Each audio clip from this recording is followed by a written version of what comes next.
Major Kalshi classes, online courses for all defense exams, recorded lecture, e-notes, daily live classes, online test. अब online पढ़ेगा तभी तो फौजी बनेगा India. Download the MKC Learning app and fulfill your dreams. Hello guys, मैं हूं Umesh Pandey, arithmetic and reasoning faculty at major Kalsi Prayagraj. मेरे सभी प्यारे बच्चों, मैं आप सभी लोगों का मेजर कलसी प्रयागराज के इस ऑनलाइन क्लास में हार्दिक स्वागत करता हूं. आज की जो आप देख रहे हैं रागा का मॉडल पेपर हम आपके लिए लेके आए हैं. इसमें रीजनिंग और अर्थमेटिक का पूरा सेक्शन है. तो बेटा हम यहाँ पे पूरे 22 क्वेश्चन लेके आए हैं आपके लिए. मैं सबसे पहले बता देना चाहता हूँ कि इस पूरे जो है क्वेश्चंस में, इस पूरे मॉडल पेपर में हमने लेटेस्ट पैटर्न पर क्वेश्चन डिज़ाइन करने की पूरी कोशिश की है. और मैं ये आपको इंश्योर करता हूँ कि अगर आप पूरे वीडियो को देखते हैं, पूरे क्वेश्चन को अटेंड करते हैं, तो जो मैंने लेवल मेंटेन किया है वो लेवल अगर आप कर ले जाते हैं तो 100% आप अपने एग्जाम में अर्थमेटिक एंड रीजनिंग का पूरा सेक्शन करके आओगे.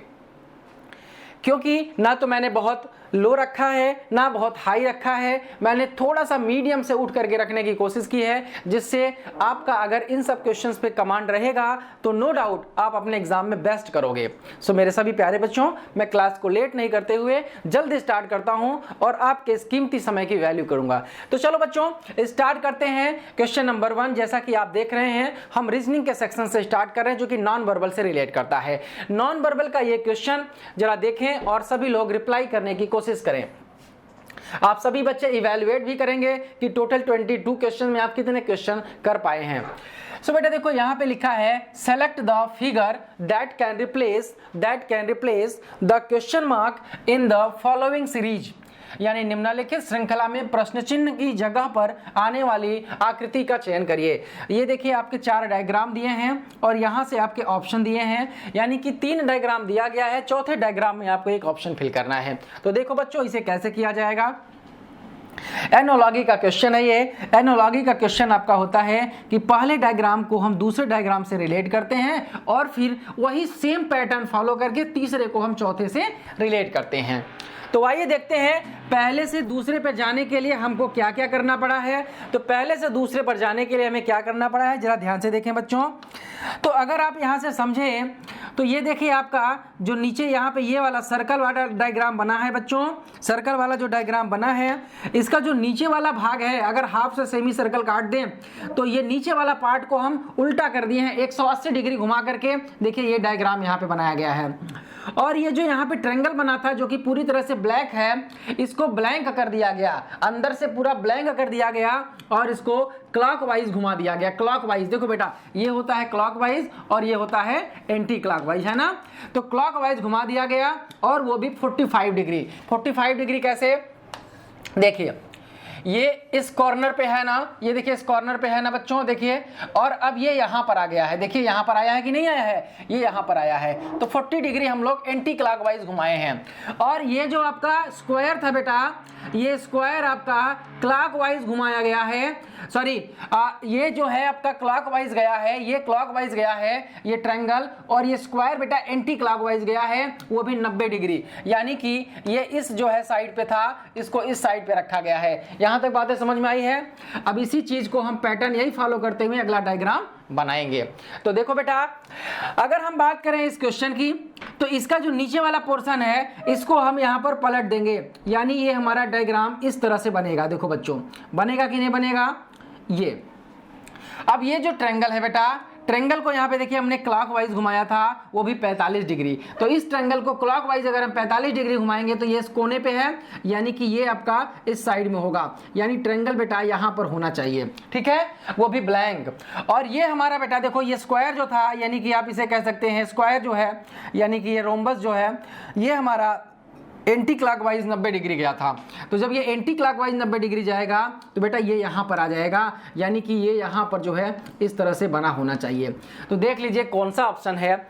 जी हाँ, पहला ऑप्शन ही आपका करेक्ट आंसर है ना। तो नॉन वर्बल के जो क्वेश्चन होते हैं होते तो बहुत आसान है, बस थोड़ा सा इसमें दिक्कत क्या होता है कि थोड़ा सा आपको टाइम लगता है कि थोड़ा मैच करने में, पैटर्न फॉलो करने में। जैसे ही आप पैटर्न पकड़ जाते हो तुरंत आंसर कर लेते हो। समझाने में यहाँ पे टाइम भले ही लग रहा हो, लेकिन जब आप एग्जाम हॉल में होंगे तो आप जल्दी से चीजों को समझ करके वही पैटर्न फॉलो करेंगे। मुश्किल से 10 से 15 सेकंड लगते हैं ऐसे क्वेश्चन को अटेंड करने में। सो आइए हम अगले क्वेश्चन की ओर बढ़ते हैं। और क्वेश्चन नंबर 2 हमारा बेटा देखो क्या है। क्वेश्चन नंबर 2 कोडिंग डिकोडिंग का क्वेश्चन है। सो कोडिंग डिकोडिंग ऐसा चैप्टर होता है कि किसी भी एग्जाम में एक क्वेश्चन या 2 क्वेश्चन जरूर पूछा जाता है। सो बेटा क्वेश्चन क्या है जरा पढ़ें। किसी निश्चित कूट भाषा में फास्टर को CDPQHO लिखा जाता है, उसी भाषा में वायलिन को कैसे लिखा जाएगा? आपके सामने आपका ऑप्शन पड़ा हुआ है। तो बेटा इनमें हम पहले रिलेशन ढूंढेंगे और वही रिलेशन हम यहाँ पे अप्लाई करेंगे तो हमारा आंसर आएगा। तो आइए देखते हैं। देखो बेटा ये है हमारा फास्टर, FASTER, है ना। तो हम क्या करेंगे, फास्टर से बनाया गया है CDPQHO।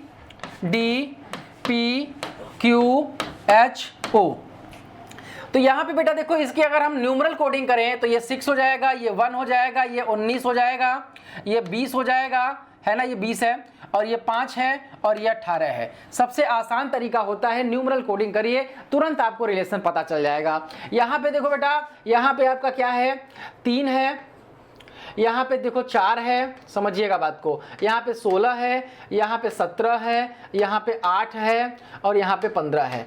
तो क्या निकल के आ रहा है, 6 से 3 आए हैं तो इसका मतलब -3 हुआ है। कितना हुआ है, -3। ये देखो 1 है, 1 से 4 पर आए हो तो इसका मतलब +3 हुआ है। यहाँ 19 है, 19 से 16 आए हो तो -3 हुआ है। यहाँ पे 20 है, 20 से 17 आए हो तो -3 हुआ है। 5 से 8 आए हो तो +3 हुआ है। 18 से 15 आए हो तो -3। यही पैटर्न आपको फॉलो करना है वायलिन वर्ड में, है ना बच्चों। तो जरा आओ यहाँ पे डिसाइड करते हैं। ये देखो बेटा, यहाँ से आप लिखो भी लिखो, I लिखो, O लिखो, LIN, है ना। अब देखो ये जो भी है, भी का होता है 22 में जब -3 करोगे बेटा तो 19 आएगा। कितना आएगा, 19 आएगा। और 19 किसके लिए होता है, यस के लिए। अब देखो ये I का होता है 9 में 3 ऐड करोगे तो 12 आएगा। 12 किसके लिए होता है, L के लिए होता है। O का बेटा होता है 15 में 3 माइनस करोगे 12 आएगा। ये क्या होगा, L होगा। यहाँ पे देखो बेटा L है, L का 12 होता है, 12 में 3 माइनस करोगे 9 आएगा, यानी I आएगा। यहाँ पे I है, I का 9 में 3 करोगे 12, यानी कि L आएगा। यहाँ पे देखो 14 है, N का 14 होता है, 14 में 3 माइनस करोगे बेटा 11 आएगा, यानी K होगा, है ना। वैसे मैं आपको बता दूं, हमें ये पूरा कोडिंग डिकोडिंग नहीं करना होता है। ऑप्शन की हेल्प अगर हम ले लें तो केवल हमें इतना ही करने की जरूरत थी, SLL, बिकॉज SLL केवल एक ही ऑप्शन में पड़ा हुआ है और किसी भी ऑप्शन में स्टार्टिंग में नहीं है। सो इस तरह से हम अपने समय को बचा करके क्वेश्चन को जल्दी से कर सकते हैं। सभी बच्चे अगर चीजें समझ में आ रही हैं तो बेहतर तरीके से आप इसी लेवल के क्वेश्चन को मेंटेन करके आप एग्जाम और भी प्रैक्टिस सेट करिए और अपने एग्जाम को बेहतर बनाइए। मैं ईश्वर से प्रार्थना करूंगा आप सभी लोगों का कमिंग एग्जाम 4 से 9 नवंबर के बीच का जो एग्जाम है आप सभी लोगों का बेहतर जाए। सो आइए बच्चों बात करेंगे क्वेश्चन नंबर 3 की। सो क्वेश्चन नंबर 3 की क्या कहानी है जरा देखो। कह रहे हैं कि दिए गए पैटर्न का ध्यानपूर्वक अध्ययन करें और संख्या का चयन करें जो प्रश्न चिन्ह की जगह आ सकती है। यानी कि कैसा क्वेश्चन है ये, मिसिंग टर्म का क्वेश्चन है। बेटा मिसिंग टर्म भी बहुत ही इंपॉर्टेंट होता है अपने आप में, यहां से भी क्वेश्चन जरूर पूछे जाते हैं। सो मिसिंग टर्म की अगर हम बात करें बच्चों तो देखो कभी भी अगर इस तरह का टेबल बनाया जाए जब आपको लास्ट में बहुत बड़ा नंबर दिखाई दे, है ना, तो एक बात याद रखना, जरूर कहीं ना कहीं मल्टीप्लाई का सेंस आता है, यानी पहले और दूसरे का जरूर मल्टीप्लाई किया गया होगा या कुछ ना कुछ जो भी हो मल्टीप्लाई से रिलेटेड जरूर है ये। इसमें कई पैटर्न होते हैं। सो एक पैटर्न मल्टीप्लाई का भी होता है। सो बेटा अगर हम 42 और 18 में रिलेशन बनाना चाहें जो कि 252 आए तो आप क्या सोचेंगे, किस तरह से सोचेंगे कि आपका यहाँ पे आंसर 252 आए। सो बेटा देखो, अगर गुणा भी करते हैं तो 8 दूना 16 इकाई अंक 6 आ रहा है, यहाँ पे 2 है, संभव नहीं है।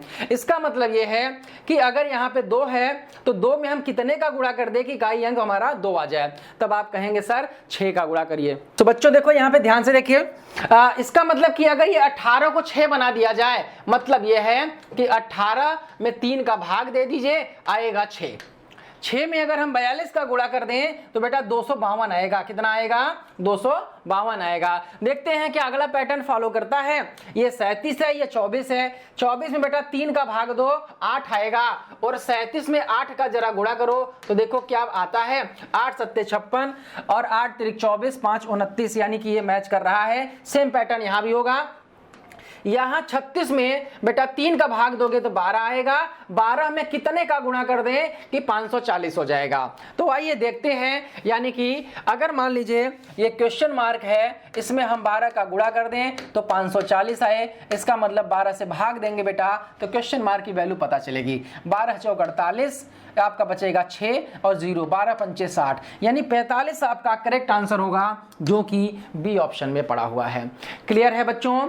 आप देखें यहां से आपके जो सीरीज वाले क्वेश्चन होते हैं, ये सॉरी जो आपके मिसिंग टर्म वाले क्वेश्चन होते हैं, उसमें कुछ इस तरह से आपको सोचना पड़ता है। इसी तरह कुछ पैटर्न फॉलो करते हैं। कभी कभी स्क्वायर क्यूब से रिलेटेड दे दिया जाता है, कभी कभी एडिशन से रिलेटेड दिया जाता है, कभी सब्ट्रैक्शन से रिलेटेड दिया जाता है। तो ये क्वेश्चन मल्टीप्लाई पे बेस्ड है, मल्टीप्लाई एंड डिवीजन पे बेस्ड है। ठीक है बच्चों, आइए बात करते हैं अगले क्वेश्चन की ओर।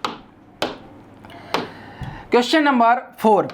क्वेश्चन नंबर 4 की अगर बात करें तो देखिए, ये आपका 4 अक्षर समूह दिए गए हैं। 4 अक्षर जो है समूह में दिए गए हैं, जिनमें से 3 किसी न किसी तरह समान हैं और 1 असमान है। उस असमान अक्षर समूह का चयन करें। यानी कि ये क्लासिफिकेशन का नंबर है, क्वेश्चन है। क्लासिफिकेशन के क्वेश्चन में क्या होता है बेटा, 4 ऑप्शन होते हैं। 4 में कोई 3 इक्वल एक जैसे होते हैं और 1 अपोजिट होता है, मतलब कुछ ना कुछ उसमें डिफरेंट ही रहता है, वही आपको आंसर करना होता है। तो जब भी आपको अल्फाबेट वाले क्वेश्चन मिले तो तुरंत न्यूमरल वैल्यू जरूर लिखा करो। न्यूमरल वैल्यू लिखते ही आपको तुरंत सॉल्यूशन मिल जाता है।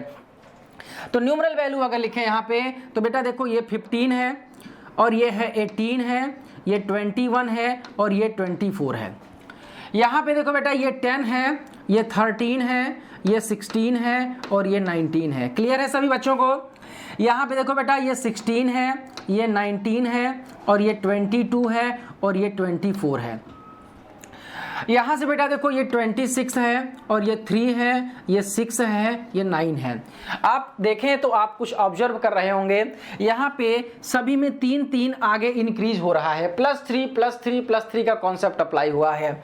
यहाँ भी +3 चौथे वाले में भी +3 बट यहाँ पे बेटा देखो +3 और +2 है, यानी कि यहाँ पे +3 और +2 का कॉन्सेप्ट है। तो कौन सा डिफरेंट हुआ? सी वाला डिफरेंट हुआ।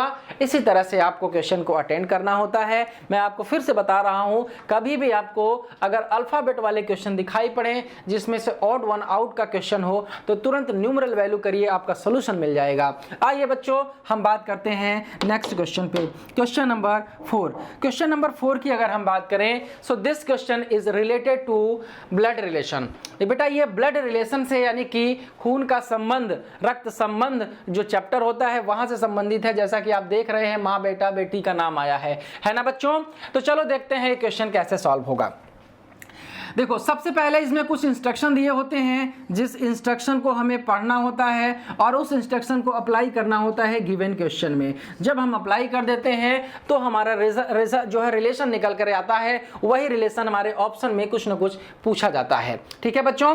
तो देखो, सबसे पहले इस क्वेश्चन में समय बचाने के लिए क्या करना चाहिए, सीधे क्वेश्चन पर आना चाहिए। जब सीधे आप क्वेश्चन पर आएंगे तो आप क्या देखेंगे, P-K का मतलब है, देखो यहाँ पे माइनस वाला मिल रहा है तो तुरंत आप इसको इन चारों में से ढूंढेंगे। तो A-B का मतलब होता है बेटा A B का भाई है। अब A के स्थान पे यहाँ पे P आया है, B के स्थान पे K आया है। ये बात अंडरस्टूड होती है ना बच्चों? तो अगर P-K है तो इसका मतलब होगा P K का भाई है। तो देखो बेटा, P जो है अगर भाई हो जाएगा किसका, K का, तो हम इसके लिए यही डायग्राम बनाएंगे। क्लियर है?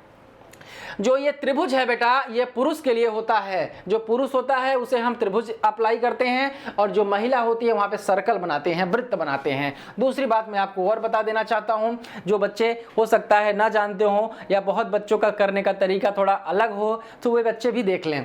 अगर भाई बहन का रिलेशन होगा तो हॉरिजॉन्टल लाइन से हम इसे जोड़ेंगे, हस्बैंड वाइफ का अगर रिलेशन होगा तो डबल हॉरिजॉन्टल से रिलेट करेंगे। यानी कि अगर सेम जनरेशन की बात होगी, एक ही पीढ़ी में अगर जोड़ना होगा तो हॉरिजॉन्टल लाइन, और अगर जनरेशन चेंज होगा तो वर्टिकल लाइन से हम इन्हें जोड़ेंगे। ये बात ध्यान दीजिएगा। आइए बात करते हैं हम आगे है बेटा k इंटू वाई। इंटू कहां दिख रहा है? यहां पे दिख रहा है, यानी कि ये है a जो है b का पिता है, ए बे का पिता है, इसका मतलब के वाई का पिता है। जब बेटा के पिता है तो पुरुष ही होगा, वाई का यानी वाई इसका या तो बेटा होगा या बेटी होगी, तो वाई नीचे वाली पीढ़ी में आएगा। देखो वर्टिकल लाइन से जोड़ा हूं इसे, है ना, ऊर्ध्वाधर रेखा। आगे लिखा है बेटा वाई माइनस जे। वाई माइनस जे, देखिए यहां पे था ना ए बी का भाई है तो वाई जे का भाई है। बेटा वो वाई अगर भाई है तो इसका मतलब ये ट्रायंगल बनाएंगे और यहाँ पे जे से इसे जोड़ेंगे। आगे देखिए J divided by yes, divided यहाँ पे है बेटा, इसका मतलब है ए बी का बेटी है, ए बी की बेटी है, तो बेटा ये हो जाएगा जे एस की बेटी है। ध्यान दीजिएगा, जे जो है बेटी हो जाएगी किसकी? एस की। यहां से अगर आप देखें तो के का ये बेटा है और जे के की बेटी है, और यहां पे कह रहा है यस की बेटी है। अगर बेटा ये यस की बेटी है और के की भी बेटी है तो के और यस हस्बैंड वाइफ होंगे। अगर ये पुरुष है तो यस क्या होगी बेटा? महिला होगी, यानी यस को हम के साथ इस तरह से जोड़ेंगे। इसका मतलब यह है कि जे की मां कौन है? एस है। के की वाई की मां कौन है? एस है। आगे देखिए बेटा एस प्लस आर है, प्लस का मतलब देखिए यहां पे क्या है? ए बी की मां है, यानी यस आर की मां होगी। यस बेटा आर की मां होगी, यानी आर भी इन्हीं लोगों के साथ जुड़ा होगा, क्योंकि इन दोनों की अगर मां हुई तो आर इन दोनों का या तो भाई या तो बहन होगा, है ना बच्चों। अब आगे देखते हैं, क्वेश्चन में आपसे पूछा जा रहा है कि तो निम्नलिखित में से कौन सा कथन सही नहीं है? कौन सा कथन सही नहीं है? तो देखते हैं, कह रहे के यस का पति है। जी हाँ, के यस का पति है तो ये तो कथन सही है, तो इसे हम नहीं लेंगे। कह रहा है वाई, देखो बेटा वाई का बेटा है, देखो यहाँ पे Y is son of S, Y is son of S, Y S का बेटा है, वाई यस का बेटा है। जी हाँ, के का भी बेटा है और यस का भी बेटा है, तो ये भी आपका सेंटेंस सही है। आगे क्या कह रहा है? जे पी की बेटी है, जे बेटी है, पी की नहीं भैया, पी की बेटी नहीं है, ये पी की भतीजी है ना, पी की भतीजी है, क्योंकि इसके पापा का भाई है, ये अंकल है। तो बेटा ये आपका तीसरा वाला ऑप्शन जो है सही होगा, क्योंकि ये गलत इंफॉर्मेशन दिया गया है। यहां तक समझ में आया सभी बच्चों को? बेटा मैं इसलिए आराम से समझा रहा हूं क्योंकि हमारा मोटिव है आपको कुछ सिखाना, आपको रिवीजन कराना। ये इस पेपर के माध्यम से हम आपको रिवीजन कराना चाहते हैं। एग्जाम आपका बिल्कुल नजदीक है, हम ये चाहते हैं कि जो भी चैप्टर के क्वेश्चन हम लेकर के आए हैं उनसे आपका कुछ रिवीजन हो सके और आपको इस मॉडल पेपर का पूरा फायदा मिल सके। मेरा मोटिव ये नहीं है कि हम बहुत ही कम समय में जल्दी से सॉल्व करके खत्म कर दे और आपका रिवीजन भी ना हो पाए और आपका समझ में ना आए तो आपका समय व्यर्थ चला जाएगा। तो आपके इस समय का वैल्यू समझते हुए हम पूरे बेहतर तरीके से पूरे रणनीति के साथ हम आए हैं, जिससे आपको जरूर फायदा मिलने वाला है। तो आइए बच्चों हम बात करेंगे अगले क्वेश्चन पे, क्वेश्चन नंबर 6। तो बेटा क्वेश्चन नंबर 6 की अगर हम बात करें तो क्वेश्चन नंबर 6 कह रहा है निम्नलिखित श्रृंखला यानी सीरीज का क्वेश्चन आ गया बेटा। प्रश्न चिन्ह के स्थान पर आपको कुछ ना कुछ रखना पड़ेगा, यानी ये सीरीज है, इस सीरीज को हमें सॉल्व करना है। सीरीज कैसे सॉल्व होता है बेटा? दिए गए जो आपको नंबर्स दिखाई दे रहे हैं, दिए गए पद जो दिखाई दे रहे हैं, इनमें कोई ना कोई एक पैटर्न अप्लाई होता है जिसकी वजह से नंबर बढ़ते हुए चले जाते हैं, और वही पैटर्न अप्लाई करके अगला नंबर हमें फाइंड आउट करना होता है। तो बेटा इसमें कई तरह के रूल्स होते हैं, प्लस माइनस का भी होता है, मल्टीप्लाई डिवीजन, स्क्वायर और cube, square root, cube root, double difference, है ना, कई रूल इसमें अप्लाई होते हैं। सो बेटा आइए देखते हैं कि इस क्वेश्चन में कौन सा रूल अप्लाई है। तो अगर हम बात करें 45 और 47 की, तो यहां से यहां जाने के लिए हमें क्या करना पड़ा बेटा, +2 करना पड़ा। अगर 47 से 53 की हम बात करें बेटा तो +6 करना पड़ा हमें।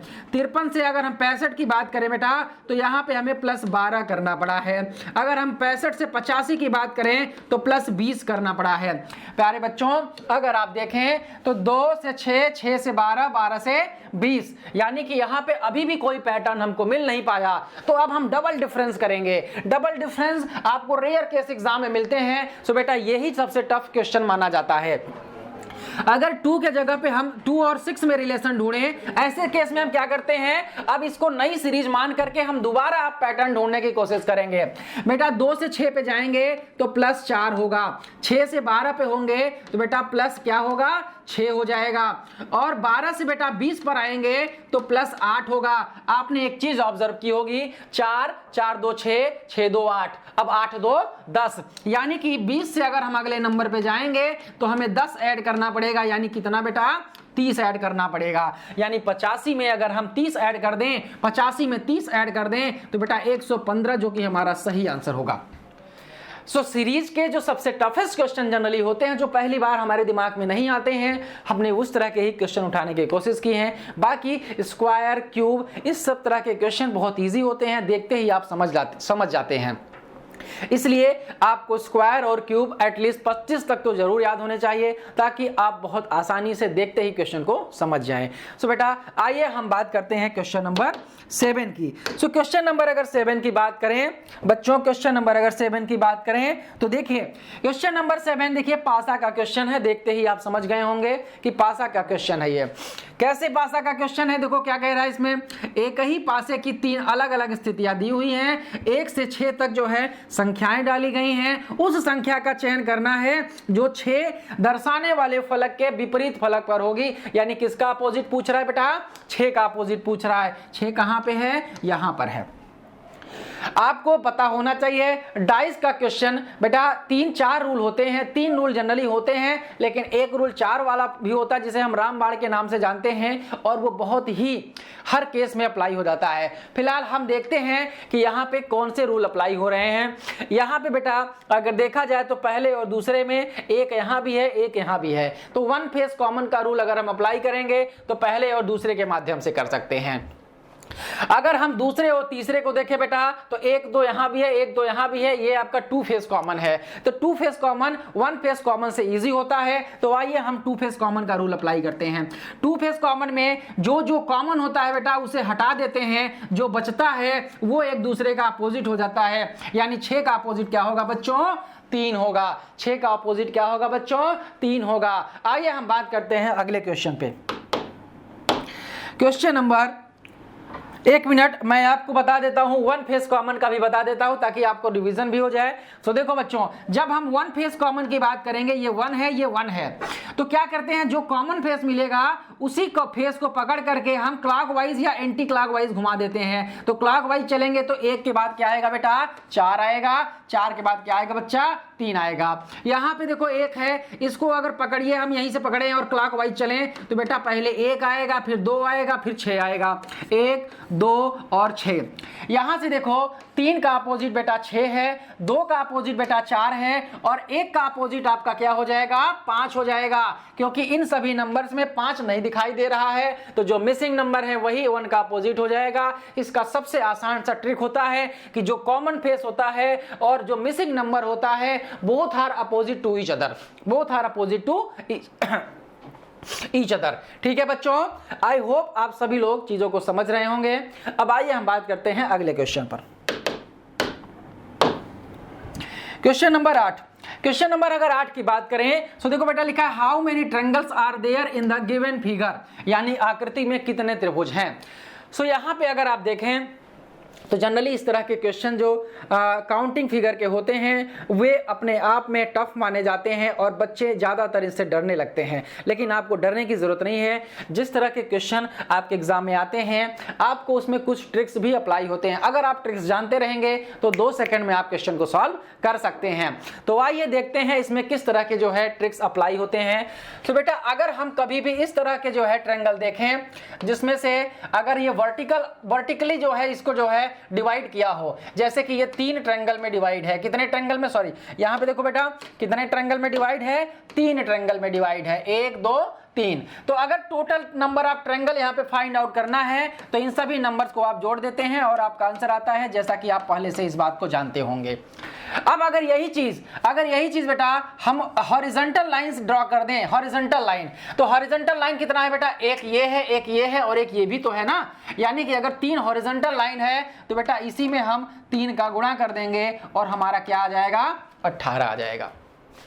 बात समझ पा रहे हैं आप? तो उसी तरह से हम देखिए, अगर हम बात यहां से इस वाले ट्रायंगल की करें बच्चों, इस वाले ट्रायंगल की करें तो इस वाले ट्रायंगल में आप क्या देख पा रहे हैं, इस वाले ट्रायंगल में आप देख रहे हैं कि 1 है और 2 है। अगर मैं वर्टिकली डिवाइड करूं बेटा तो यहाँ पे 2 है, यानी कि 1 + 2 बराबर क्या होगा बेटा, 3 होगा। और हॉरिजॉन्टल लाइन कितना है, 1 है, 2 है, 3 है और 4 है, यानी कि इसमें हम 4 का गुणा कर दें तो 12 ट्रायंगल हमारा बनेगा इस डायग्राम से। सेम यही तरीका हम यहाँ पे अप्लाई करेंगे। सो बच्चों यहाँ पे देखिए, ये वाला जो डायग्राम है हमारा, ये वाला डायग्राम, ये इस वाले डायग्राम को हम लेंगे तो इस वाले डायग्राम में क्या है, देखिए 1 और 2, यानी कि 1 + 2 बराबर हो जाएगा 3। अब देखिए ये हॉरिजॉन्टल लाइन बेटा 1 लाइन है, 2 लाइन है, 3 लाइन है, यानी यहाँ पे 3 का गुणा करेंगे तो ये हो जाएगा 9।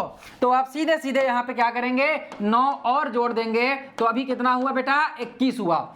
जब आप ये तो ट्रिक के माध्यम से आपने निकाला, अब आप जो डायग्राम को ज्वाइंट कराएंगे, कुछ डायग्राम्स और भी बनाए गए हैं जो कि अलग अलग जो है यानी कि अलग तरीके से बनाए गए हैं।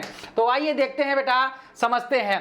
एक डायग्राम देखिए आपको यहां से मिल रहा है, ये वाला ट्रायंगल मिल रहा है, देखो एक ट्रायंगल ये मिला, एक ट्रायंगल ये मिला बेटा, जो कि बिल्कुल अलग तरीके से बनाया गया है। तो यहां से +1 कर दीजिए आप।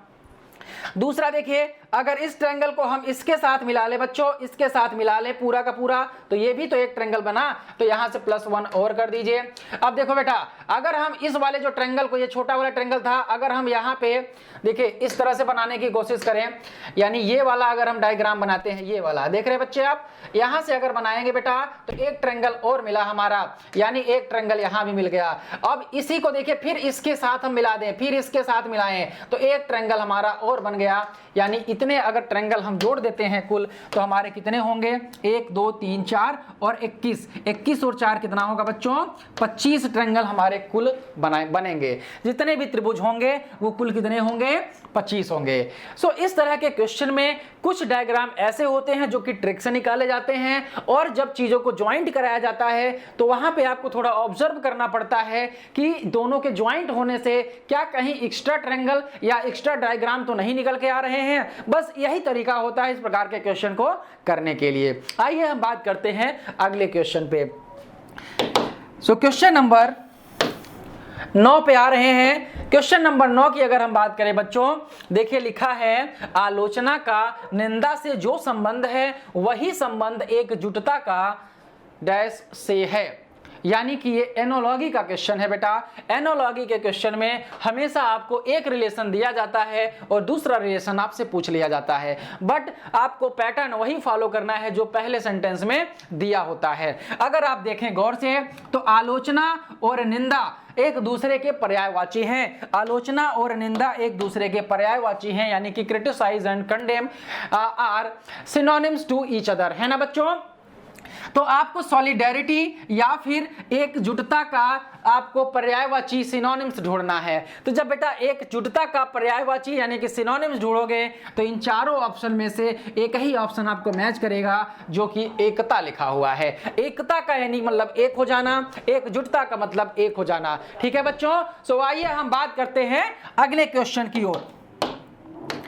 अगले क्वेश्चन की ओर अगर हम बात करें तो क्वेश्चन नंबर 10 देखिए क्या कहता है। यह भी आपका एनालॉजी का ही क्वेश्चन है। जिस तरह से आपको यहां पे दिया गया है प्लेयर और टीम का रिलेशन, वही रिलेशन 4 ऑप्शन में किसी एक ऑप्शन में आपको ढूंढना रहेगा, यानी कि आपको रेशियो के जैसा क्वेश्चन दिखाई पड़ेगा। जैसे आप अर्थमेटिक में रेशियो चैप्टर पढ़ते हैं उसी तरह से आपको क्वेश्चन दिखाई देगा। सो आइए बच्चों देखते हैं प्लेयर और टीम का क्या रिलेशन है, आप ही बताइए। प्लेयर यानी कि खिलाड़ी होता है, देखिए यहां पे लिखा है खिलाड़ी, और टीम यानी कि प्लेयर जो होता है टीम का एक मेंबर होता है, टीम का एक पार्ट होता है ना। प्लेयर से मिला करके टीम बनाया जाता है। तो उसी तरह के अगर हम ऑप्शन की बात करें तो बेटा पहले ऑप्शन की बात करें, फ्लावर है, बुके है। बुके का मतलब होता है गुलदस्ता, है ना, पुष्पगुच्छ, यानी कि कई फूलों को, ढेर सारे फूलों को इकट्ठा किया जाता है तो आपका बुके बनता है, यानी कि आपका फूलदस्ता, पुष्पगुच्छा बनता है। यानी कि अगर देखा जाए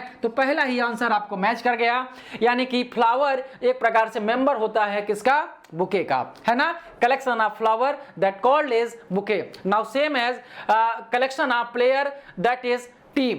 क्लियर है बच्चों। सो इसी तरह से आप जो है एनालॉजी के क्वेश्चंस को करते रहिए, बहुत ही आसान होते हैं। हाँ, अगर आपकी नॉलेज इस जो है शब्दों पर नहीं है, पकड़ इन शब्दों पर नहीं है, तो आप क्वेश्चन को नहीं कर सकते हैं, कितना भी लाख प्रयास कर लीजिए, क्योंकि इसमें कोई कैलकुलेशन नहीं है, कोई आपका जो है रीजनिंग नहीं है, कोई मैथ में नहीं है इसमें। ये बहुत ही सिंपल तरीका है। आपका नॉलेज जीएस में, जनरल नॉलेज में जितना ज्यादा है उतना ही ज्यादा आप इस तरह के क्वेश्चन को कर पाते हैं।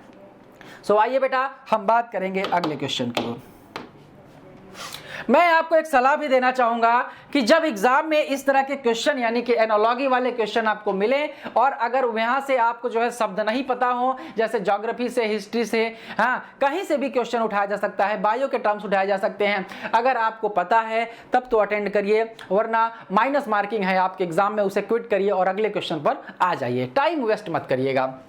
तो देखो बेटा क्वेश्चन अगर हम 11 की बात करें तो कह रहा है कि देखो ये भी रीजनिंग जो है कोडिंग डिकोडिंग का क्वेश्चन है। तो देखते हैं, सभी बच्चे ध्यान से देखें और सॉल्व करने की कोशिश भी करें। किसी निश्चित कूट भाषा में देखिए ऑस्टियरी यानी AUSTERE को 13102595 लिखा जाता है, उस भाषा में सेटिंग को कैसे लिखा जाएगा? जल्दी करिए, देखते हैं कि आप रिप्लाई कर पाते हैं या नहीं। सो बेटा ऑस्टियरी AUSTERE,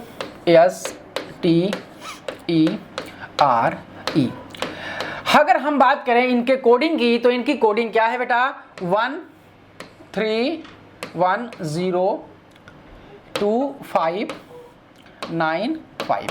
देखो बेटा न्यूमरल कोडिंग जब भी नंबरिंग किया जाता है, किसी भी लेटर की जब नंबरिंग किया जाती है तो यहाँ पे 2 प्रकार के क्वेश्चन बनते हैं, या तो न्यूमरल कोडिंग करके उन्हें ऐड किया गया हो, मल्टीप्लाई किया गया हो, है ना, कुछ इस तरह से किया जाए, या फिर डायरेक्ट कोडिंग हो जाती है, जैसे ए का मान लीजिए 1 या 13 या कुछ भी इस तरह से। लेकिन जब डायरेक्ट कोडिंग होती है तो इस तरह से 2 सेंटेंस दिए जाते हैं, जैसे ऑस्टियरी का दिया है तो उसी तरह से एक का और दिया जाता किसी न किसी का, और तब आपसे पूछा जाता, बट यहाँ पे ऐसा नहीं है। सो अब हम क्या करेंगे, तो हमें यह देखना चाहिए कि जब एक ही सेंटेंस दिया होता है तो हमें इसकी न्यूमरल कोडिंग करनी चाहिए, और तुरंत जब आप न्यूमरल कोडिंग करेंगे और उसके बाद दिमाग लगाएंगे तो कुछ ना कुछ जरूर रिजल्ट मिलेगा बेटा। अगर मैं बात करूं ऑस्टियरी की तो ए का होता है 1 और यू का होता है 21, यस का होता है बेटा 19, या टी का होता है 20, ई का होता है 5 और आर का होता है 18, ई का होता है 5। अगर मैं यहां से कंपेयर करा दूं तो ए का क्या है बेटा 1 है, दिखाई दे रहा है। यू का बेटा अगर मैं कंपेयर करूं तो देखिए 21 को हमने जोड़ा है 2 और 1 करके, तो 2 1 3 होगा, देखो यहाँ पे 3 लिखा है। अगर मैं बात 19 की करूं तो 19 में 1 और 9 को अगर बेटा जोड़ोगे तो 10 आएगा, देखो यहाँ पे 10 लिखा है, देख रहे हैं सभी बच्चे। अगर 20 को बेटा 2 और 0 को जोड़ेंगे तो 2 आएगा। 5 का बेटा 5 है, 18 में 8 और 1 9 होता है ना, और 5 का 5 है। यही आपको फॉलो करना है इस पैटर्न में। तो आइए देखते हैं, अगर मैं बात कर दूं सेटिंग की, अगर मैं बात करूं सेटिंग SETTING, सो बेटा देखो यहां पे यस का होता है 19, ई का होता है 5, टी का होगा 20, 9 14 एंड 7। तो 19 में 9 1 ऐड करोगे 10 आएगा, 5 का बेटा 5 ही होगा, 20 को 2 और 0 ऐड करेगा 2 आएगा, अगेन 2 आएगा, 9 का 9 ही रहेगा, 14 का बेटा 5 हो जाएगा, 7 का 7 रहेगा। तो देखो 10522 10522 कहीं दिख रहा है, 10522 यहां भी दिख रहा है, 957 यहां है, यानी कि आपका आंसर क्या होगा बच्चों, बी ऑप्शन होगा। तो इस तरह के क्वेश्चन आपको मिल सकते हैं, है ना। सो ये काफी लेटेस्ट पैटर्न पे क्वेश्चन है। जनरली पहले इस तरह के क्वेश्चन नहीं पूछे जाते थे, है ना। जनरली एग्जाम में इजी डायरेक्ट कोडिंग करके दे दिया जाता था, लेकिन कभी कभी आपको इनके जो है डिजिट्स को ऐड करके आपको दे दिया जाता है, यानी कि डिजिट सम का यूज किया जाता है। इसमें डिजिट सम का यूज करके क्वेश्चन को कोडिंग किया गया है। सो आइए बच्चों हम बात करेंगे अगले क्वेश्चन पे। अगर हम अगले क्वेश्चन की बात करें, this is question number 12। Question number 12 क्या कह रहा है, 4 words have been given out of which 3 are alike in some manner and 1 is different, select the odd word। मतलब कि आपका ये क्लासिफिकेशन का नंबर है। क्लासिफिकेशन में 4 आपको सेम होते हैं, 4 आपको ऑप्शन दिए जाते हैं, जिसमें से एक आपका डिफरेंट होता है, 3 एक जैसे होते हैं। तो आइए देखते हैं इन चारों में कौन चारों से डिफरेंट है और 3 है कौन जो कि सेम है। तो बेटा अगर पैनक्रियास की बात करें, किडनी की बात करें, रेनिन की बात करें, लिवर की बात करें, तो जब तक हमें बायो के टर्म्स नहीं पता होंगे तब तक हम इस क्वेश्चन को नहीं कर सकते हैं। तो मैं आपको बता देना चाहता हूं, पैनक्रियास, किडनी एंड लिवर ये तीनों क्या हैं, ये पार्ट्स ऑफ बॉडी हैं, बॉडी के पार्ट्स हैं। लेकिन अगर बात रेनिन की करें तो रेनिन बेटा एंजाइम होता है। रेनिन क्या होता है बेटा, एंजाइम होता है, ये एंजाइम है। और बाकी 3 ऑप्शन जो हैं ये क्या हैं, पार्ट्स ऑफ बॉडी है, पार्ट्स ऑफ बॉडी है, यानी कि बॉडी के जो आपके शरीर के अंग हैं। तो इसी तरह से हम क्या करेंगे, शरीर के भाग हैं, है ना बेटा, internal part of the body है। सो इस तरह से आपका जो आंसर होगा वो क्या होगा, रेनिन होगा, क्योंकि इनमें सबसे डिफरेंट क्या है बेटा, रेनिन है। आइए बात करते हैं अगले क्वेश्चन की। जब हम बात करें क्वेश्चन नंबर 13 की, सो क्वेश्चन नंबर 13 आप देखें, अगेन हम नॉन वर्बल के क्वेश्चन पर आ गए हैं। नॉन वर्बल के क्वेश्चन को अगर हम सॉल्व करें तो देखिए किस तरह का क्वेश्चन है। जैसा कि आप देख रहे हैं यहाँ पे मिरर लिखा हुआ है, यानी कि मिरर इमेज आपको निकालना है। मिरर इमेज 2 तरह से रखा जाता है, कभी दाहिनी तरफ रखा जाता है, कभी बाईं तरफ, लेकिन इस क्वेश्चन में कहा गया है दाहिनी तरफ रखा गया है। तो बेटा जब आप दाहिनी तरफ मिरर रखोगे तो बात ध्यान दीजिएगा, जो आपका लेफ्ट में है वो राइट में चला जाएगा और जो राइट में है बेटा वो लेफ्ट में आ जाएगा, और ऊपर और नीचे से कोई चेंजिंग नहीं होगा। यानी कि अगर इस तरह का डायग्राम ऊपर है तो इस तरह का डायग्राम ऊपर ही बना रहेगा, बट ये जो डार्क वाला है ये राइट में है तो बेटा ये लेफ्ट में हो जाएगा, और जो लेफ्ट में आपका ब्लैंक पड़ा है वो राइट में चला जाएगा। यानी कि राइट में अगर देखें ये लेफ्ट से राइट जाएगा तो बेटा इस तरह से डायग्राम बनेगा, इस तरह से, है ना। यानी कि ये इधर आपका पूरा डार्क हो जाएगा और इधर आपका क्या हो जाएगा, ब्लैंक हो जाएगा। तो ऐसा किसमें है बेटा, इसमें भी है, यहां भी है, यहां भी है, तो ये आंसर तो बिल्कुल नहीं होगा, ये आंसर बिल्कुल नहीं होगा। अब अगर हम बात करें ये दोनों ब्लैक वाले पोर्शन की, तो ये ऊपर जो छोटा वाला ब्लैक है ये लेफ्ट में आएगा और नीचे जो बड़ा वाला ब्लैक है ये राइट में जाएगा। तो देखो बेटा यहाँ पे आपका छोटा वाला लेफ्ट में, राइट में ही पड़ा हुआ है, जो कि लेफ्ट में होना चाहिए, तो ये भी ऑप्शन नहीं होगा। इन दोनों में से कोई एक ऑप्शन होना चाहिए। अगर हम बेटा इस एरो की बात करें, ये वाला एरो जो ये वाला है, ध्यान से समझिएगा इसे, अगर हम इस वाले एरो की बात करें तो बच्चा ये एरो देखिए राइट की तरफ देख रहा है, राइट की तरफ, यानी जब मिरर इमेज बनेगा तो लेफ्ट की तरफ देखेगा, तो इसमें देखिए लेफ्ट की तरफ देख रहा है, यहां पे देखिए राइट की तरफ देख रहा है। सी ऑप्शन भी नहीं होगा, तो आपका कौन सा आंसर होगा, ए आंसर होगा। इस तरह से आप एलिमिनेट भी करके देख सकते हैं या फिर डायरेक्ट आप बना करके भी डायग्राम को समझ सकते हैं, लेकिन कोशिश ये करिएगा एलिमिनेशन मेथड से करेंगे तो आपको अलग से बनाना नहीं पड़ेगा। ठीक है बच्चों, सो आइए हम बात करते हैं अगले क्वेश्चन की ओर। क्वेश्चन नंबर 14, जब हम बात करें क्वेश्चन नंबर 14 की तो क्या है ये, उस विकल्प का चयन करें जिससे संख्याओं का आपस में वही संबंध है जो नीचे दिए गए समुच्चय की संख्याओं के बीच है। बहुत ही बेहतरीन, बहुत ही बढ़िया क्वेश्चन है, एकदम लेटेस्ट पैटर्न के क्वेश्चन है। आपके एयरफोर्स में इस प्रकार के क्वेश्चन की आने की बहुत ज़्यादा संभावना है। सो आइए बच्चों देखते हैं, ये 3 नंबर्स आपको दिखाई दे रहे हैं, इन 3 नंबर्स में जो भी रिलेशन है, जिस तरह से इन तीनों नंबर को रखा गया है वही सेम रिलेशन इन 4 में से किसी एक में जरूर होगा। सो आइए अगर हम देखें 8, 7 और 407। तो सबसे पहले मैं आपको बता दूं, एक प्रकार से सीरीज वाला कॉन्सेप्ट इसमें अप्लाई होता है। तो 8 और 7 का मल्टीप्लाई, स्क्वायर, क्यूब कुछ ना कुछ जरूर किया गया होगा जिससे इतना बड़ा नंबर आया है। हमेशा इन दोनों नंबर्स को ऐड कर लिया करो, मल्टीप्लाई कर लिया करो, स्क्वायर, क्यूब कुछ भी करके इसको बनाने की कोशिश किया करो। अगर हम यहाँ पे देखें, अगर हम इनका स्क्वायर करें और इनका भी स्क्वायर करें तो बेटा इतना बड़ा नंबर बनना संभव नहीं है। अगर इनको जोड़ भी देंगे स्क्वायर करके तब भी इतना बड़ा नंबर नहीं बन पाएगा। अगर हम आपसे कहें कि किसी एक का फिर तो क्यूब ही करना पड़ेगा, तो 8 का क्यूब अगर करेंगे तो बेटा 512 आएगा, इसका क्यूब करेंगे तो 343 आएगा। अगर हम इनके स्क्वायर की बात करें तो ये 64 आएगा, इनका स्क्वायर करें तो 49 आएगा। अगर हम क्यूब को जोड़ेंगे तो बेटा इकाई अंक 5 आएगा, जो कि यहाँ पे 7 है। अगर हम स्क्वायर को जोड़ेंगे तब भी आंसर हमारा नहीं आएगा। अगर हम इसका क्यूब ले लें, इसका स्क्वायर ले लें तो ऑलरेडी 512 407 से ज्यादा है, इसका मतलब हम इसका क्यूब लेंगे और इसका क्या लेंगे बेटा, स्क्वायर लेंगे। तो यहां से आप बातों को समझ पा रहे होंगे जो मैं आपको समझाना चाहता हूं। इसका मतलब कि इसका क्यूब ले लीजिए, दूसरे वाले नंबर का क्यूब और पहले वाले नंबर का स्क्वायर जोड़ देंगे तो ये तीसरा नंबर आपको मिल जाएगा। तो ये किस ऑप्शन में है जरा गौर से देखिए। अगर बेटा हम 8 का अगर क्यूब कर दें तो 512 हो जाएगा, अब प्लस 12 का स्क्वायर करें तो 144। देखिए 600 के पार हो जाएगा, ये ऑप्शन नहीं हो सकता, यहाँ पे 555 है। देखिए बेटा अगर 8 का हम क्यूब यहाँ पे कर दे तो 512 हो जाएगा, 10 का स्क्वायर कर दे 100 हो जाएगा, ये भी 600 के पार जा रहा है, ये भी ऑप्शन नहीं होगा। 12 का क्यूब करेंगे तो बेटा ये खुद ही 1728 हो जाएगा और ये 485 है, तो ये भी आंसर नहीं होगा, यानी डी आंसर हो जाएगा। D is the correct answer. 6 का क्यूब करिए 216 और 9 का स्क्वायर 81, 216 में 81 जोड़ देंगे 297 आएगा, यानी आपका आंसर होना चाहिए डी। सो बच्चों बेहतर तरीके से आप को मैं समझाने की पूरी कोशिश कर रहा हूं। मैं उम्मीद करता हूं कि यह वीडियो आपके लिए बहुत ही लाभदायक साबित होगा और जो आपका एग्जाम करंट में आने वाला है उस एग्जाम के पॉइंट ऑफ व्यू से मैंने पूरा जो है प्रयास किया है कि आप सभी बच्चों को लाभ मिल सके इस पूरे वीडियो का। सो आइए हम बात करते हैं क्वेश्चन नंबर 15।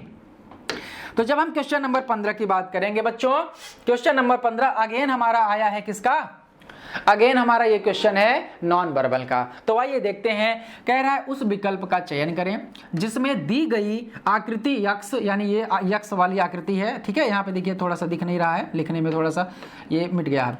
आकृति यक्ष अंतर्निहित है, यानी कि इन 4 ऑप्शन में किसी एक ऑप्शन में ये पूरा का पूरा डायग्राम घुसा पड़ा हुआ है, आपको ढूंढ के निकालना है ना बच्चों, आपको ढूंढ करके निकालना है। एम्बेडेड फिगर का ये क्वेश्चन है।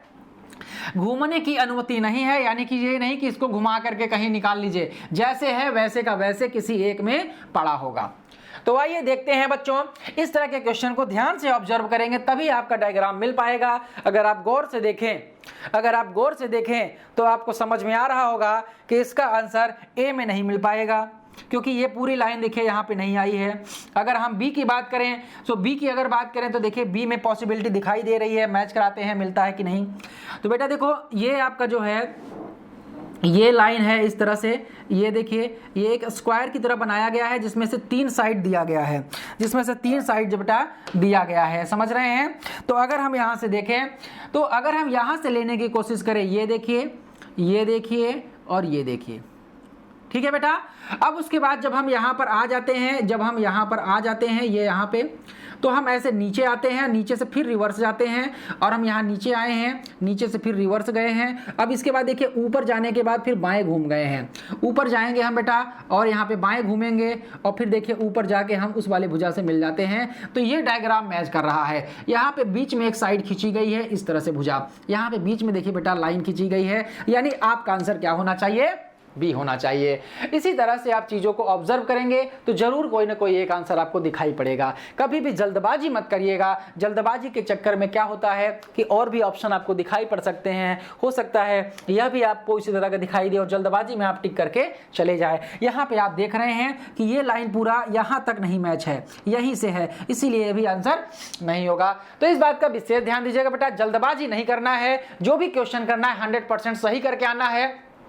क्योंकि आपकी मेरिट बहुत ज्यादा नहीं जाने वाली है। आपकी मेरिट 40 से यानी 35 से 40 के बीच में रहने वाली है। 35 से 40 के बीच में अगर आप क्वेश्चन अच्छा कर पाते हैं तो 100% आपको कॉल होगा अगले जो है नए फेज के लिए। लेकिन ध्यान दीजिएगा, आपका टारगेट जो बेटा हो वो 40 प्लस का ही हो, क्योंकि 40 प्लस आप होते हैं तो 100% आप सेलेक्ट होने के कगार पे होते हैं। सो आइए बच्चों, हम बात करते हैं अगले क्वेश्चन पे। अगले क्वेश्चन की अगर हम बात करें, अगला क्वेश्चन हमारा देखिए अर्थमेटिक का आ गया है। अभी हम लोगों ने रीजनिंग के 15 क्वेश्चन अटेंड किए हैं, अब हम अर्थमेटिक के अगले 7 क्वेश्चन आपके लिए लेकर के आए हैं। चलो बच्चों, अर्थमेटिक का क्वेश्चन जो है हमने थोड़े से बढ़ा के यानी थोड़े से लेवल मेंटेन किए हैं, जिससे कि अगर आप इस प्रकार के क्वेश्चन कर लेते हैं तो कहीं ना कहीं इससे इजी वाले जो क्वेश्चन होंगे जो आपके एग्जाम में आने वाले होंगे, आप आसानी से उसको सॉल्व कर पाएंगे। ठीक है, तो चलो क्वेश्चन है, the compound interest on a certain sum at 10% per annum for 2/1/3 years is ₹1201.60। Interest compounded yearly, the sum is. मतलब ये हुआ कि 2/1/3 वर्षों के लिए 10% वार्षिक दर पर ब्याज गणना वर्ष के अंत में करते हुए एक निश्चित राशि का चक्रवृद्धि ब्याज ₹1201.60 होता है, तो वह धनराशि बताइए। इस क्वेश्चन को हम आराम से समझाएंगे, जल्दबाजी नहीं है, ध्यान से बढ़िया से समझिए बेटा। चक्रवृद्धि ब्याज वैसे भी बहुत ही लेंदी चैप्टर होता है, बट मैं आपको पहले बेसिक से बताऊंगा। बेसिक से बताने के बाद मैं आपको इतना बेस्ट ट्रिक बताऊंगा कि आप अगर उसे अप्लाई करेंगे तो कभी भी आपको कंपाउंड इंटरेस्ट में परेशानी नहीं होगी और कंपाउंड इंटरेस्ट के क्वेश्चन को आसानी से इजी कैलकुलेशन से आप क्वेश्चन को कर पाएंगे। सो आइए बच्चों देखते हैं। तो यार पहले हम बेसिक से अगर इसे समझने की कोशिश करें तो देखो 2/1/3 वर्ष है, 2/1/3 वर्ष है। इसके अगर हम फार्मूले की बात करें बेटा, अगर फार्मूले की बात करें तो देखो जो CI होता है ना, CI बराबर होता है बेटा amount minus principal. Amount minus principal. Amount निकालने का क्या तरीका होता है बच्चा, अमाउंट हम आपको दिखा रहे हैं निकालने का तरीका, और फिर उसके बाद आप प्रिंसिपल उसमें से माइनस करेंगे। तो फार्मूला होता है बेटा P × 1 + R/100 मल्टीप्लाई बाई 1 + अब देखिए ये जो R है, यहाँ पे जो R आएगा वो थोड़ा सा आपका डिफरेंट होगा। जैसे कि ये पूरा पूर्णांक है 2 ना बेटा, तो n का वैल्यू कितना रखेंगे, 2 रखेंगे। यहाँ पे n की वैल्यू क्या रखेंगे, 2 रखेंगे। लेकिन जो 1/3 है ना, ये हम यहाँ पे क्या कर देंगे, यहाँ पे हम R/3 कर देंगे। इस बात का ध्यान दीजिएगा। और डिवाइड बाई 100 करेंगे और यहाँ ब्रैकेट हम क्लोज करेंगे। इसी से अगर हम सॉल्व करेंगे तो बेटा हमारा अमाउंट आएगा। P की वैल्यू आपको निकालनी है, P की वैल्यू आपको निकालनी है। यहां से आप P माइनस करेंगे बेटा, यहां से P माइनस करेंगे तो ये आपका क्या आ जाएगा, CI आ जाएगा। ये आपका CI आ जाएगा। CI के जगह पे आप जो है यहाँ पे ₹1201.60 रख दोगे, P को कॉमन ले लोगे, R की वैल्यू आपको 10 पता है ना, यहाँ पे 10/3 कर देंगे और n की वैल्यू यहाँ पे 2 रखेंगे बच्चों, और जब इसको सॉल्व करेंगे आपका आंसर आएगा। लेकिन हम इस मेथड से आपको नहीं बताना चाहते, हम आपको कोई स्पेशल मेथड, क्योंकि ये तो आप भी पहले से जानते होंगे, ये तो बेसिक तरीका, ये तो फॉर्मूला है। हम आपको कुछ अलग बताते हैं जिससे कि आपको इस वीडियो को देखने का फायदा मिले और आपका टाइम भी बर्बाद न जाए। सो आइए बच्चों हम बात करते हैं आपको अलग तरीके से बताने की, यानी कि ट्रिकी बताते हैं। तो चलिए जल्दी देखते हैं। कभी भी बेटा जब 10% अगर दिया रहे, 10% या जितना भी परसेंट दिया रहे, पहले उसे आप फ्रैक्शन में चेंज किया करो। कैसे चेंज किया करो बेटा, फ्रैक्शन में। तो 10% बराबर होगा 10/100। क्या होगा बच्चा, 10/100। 1 0 से 1 0 काटेंगे तो ये आएगा 1/10। मैं आपको बता दूं कि ये मूलधन का काम करता है और ऊपर जो बेटा है वो CI का काम करता है। अब अगर देखिए दो पहले पूर्णांक को देख लीजिए आप। जब अगर पूर्णांक की हम बात करें बेटा तो हम कहेंगे कि हमारा अगर मूलधन 10 होगा तो 10 में 1 ब्याज मिलेगा तो ये वैल्यू हो जाएगी 11। अगेन ये 2 बार है इसलिए हम 2 बार करेंगे। 10 से क्या होगी बेटा 11। अब देखो 1/3 के लिए हम क्या करेंगे, हमेशा आप याद रखिएगा अगर साल भर में आपको 10% देना पड़ता है तो 6 महीने में आपको 5% देना पड़ेगा। ऐसा क्यों हुआ, क्योंकि 6 महीने 12 महीने का आधा है, 1/2 है। तो बेटा जब 1/2 है, समय को 1/2 किया गया तो ब्याज ब्याज भी 10% से आधा हो गया 5%। उसी तरह से अगर एक वर्ष को हमने 1/3 वर्ष कर दिया है तो ब्याज को भी 1/3 वर्ष कर दोगे, यानी 10% से हम क्या कर देंगे बेटा, 10/3% कर देंगे। और इसको हम जब भिन्न में चेंज करेंगे तो 10/300 हो जाएगा, है ना बच्चों। एक जीरो से एक जीरो कटेगा, 1/30 हो जाएगा। तो जैसे ये 10 से 11 गया है वैसे ही ये 30 से कहां पे जाएगा बेटा, 31 पर जाएगा। और आप इसे मल्टीप्लाई कर लीजिए, ये आपका 3000 आ जाएगा। ध्यान से समझिएगा, बहुत बेहतर तरीके से आपको हम समझाएंगे। 11 11 और 31 का गुणा करें तो 11 11 का गुणा करेंगे तो बेटा 121 आएगा। अगेन 31 का गुणा करेंगे तो देखिए क्या आएगा, 31 एक्का में 31, 31 दूना 62, 62 में 3 जोड़ोगे बेटा 65 आएगा। और 31 में 1 का गुणा करोगे 31 और 6 आप जोड़ोगे तो बेटा कितना आएगा, 37 आएगा। यानी ये मूलधन का काम करेगा और ये आपका अमाउंट हो जाएगा बच्चों। यहां पे जो डिफरेंस आएगा वो CI हो जाएगा। तो डिफरेंस है 751 का। ये आपका चक्रवृद्धि ब्याज हो गया। कितने समय के लिए, 2 सही 1/3 वर्षों के लिए। कितने प्रतिशत ब्याज पे, 10% ब्याज पे। अब आप क्या करेंगे, अब आप कहेंगे सर ये तो ब्याज है, इसी ब्याज को बेटा 751 के बराबर कर दो और 3000 की वैल्यू निकाल लो। 751 बराबर हो जाएगा 1201.6 और आपको निकालना है 3000। तो आइए बच्चों देखते हैं इस क्वेश्चन को कैसे सॉल्व किया जाएगा। हम कहेंगे 751x बराबर हमारा हो जाएगा 1201.6 रुपया, है ना बच्चों। अब देखिए अगर हम कहें कि x का मान निकाल लें तो ये हो जाएगा 1201.60। अगर हम यहाँ पे 3000 x का वैल्यू निकालें बेटा तो 3000 का यहाँ पे क्या, यहाँ पे देखिए डिवाइड करना पड़ेगा 751 से। और अब हम यहाँ पे कितने का गुणा करेंगे बच्चों, 3000 का हम क्या करेंगे, गुणा करेंगे। अब इसको आप इजीली सॉल्व कर लीजिए। यहाँ से आप जो है 2 जीरो को हटा दीजिए तो ये डेसिमल आपका गायब हो जाएगा। ये डेसिमल आपका बेटा क्या हो जाएगा, गायब हो जाएगा। इस बात को समझिए। अब ये देखिए हो गया 120160। अब ये है 751। अब इसे आपको काटना है क्योंकि ये 3 से तो कटने से रहा। जब ये 3 से नहीं कटेगा तो ऊपर वाली संख्या जरूर कटेगी क्योंकि सारे ऑप्शन आपके पूर्णांक में आ रहे हैं। तो जब इसे भाग देंगे तो बेटा यहाँ पे 6 है और यहाँ पे 1 है। तो हम 1 में कितने का गुणा कर दें कि इकाई अंक 6 आ जाए। आप कहेंगे सर 6 का गुणा करिए। तो जब आप 6 का गुणा करोगे बच्चों तो देखो 6 7 42, यहाँ पे 12 आ रहा है, यानी कि अब आप 16 का गुणा करिए। जब आप 16 का गुणा करेंगे तो 12 0 16 आएगा, यानी कि 0 है तो ये आपका 160 बार जाएगा। कितनी बार, 160 बार। 30 का जब आप बच्चों गुणा करोगे देन आपका आंसर क्या होगा, 16 48 00। सो बेटा आपका जो करेक्ट आंसर होगा, सॉरी आपका जो करेक्ट आंसर होगा वो सी आंसर होगा, यानी 4800 रुपया। क्लियर है, यहां तक समझ में आया सभी बच्चों को। सो आइए अब हम बात करेंगे अगले प्रश्न पे और उम्मीद करता हूं कि यह मेथड आपको बेहतर तरीके से समझ में आया होगा और आपके एग्जाम में अगर कभी भी कंपाउंड इंटरेस्ट से क्वेश्चन आते हैं तो जरूर आपके लिए हेल्पफुल साबित होगा। सो आइए बच्चों बात करते हैं अगले क्वेश्चन पे। Question number 17। क्वेश्चन नंबर 17 जो है आप देख रहे हैं सिंप्लीफिकेशन का, यानी सरलीकरण का क्वेश्चन है। बहुत ही इसको समझदारी से और बहुत ही क्या कहते हैं कि समझ करके, यानी जल्दबाजी करोगे तो गलत हो जाएगा। तो बिल्कुल जल्दबाजी नहीं करना है ऐसे प्रश्नों में। इनमें जो है बॉडमास का रूल अप्लाई होता है जैसा कि आप जानते होंगे।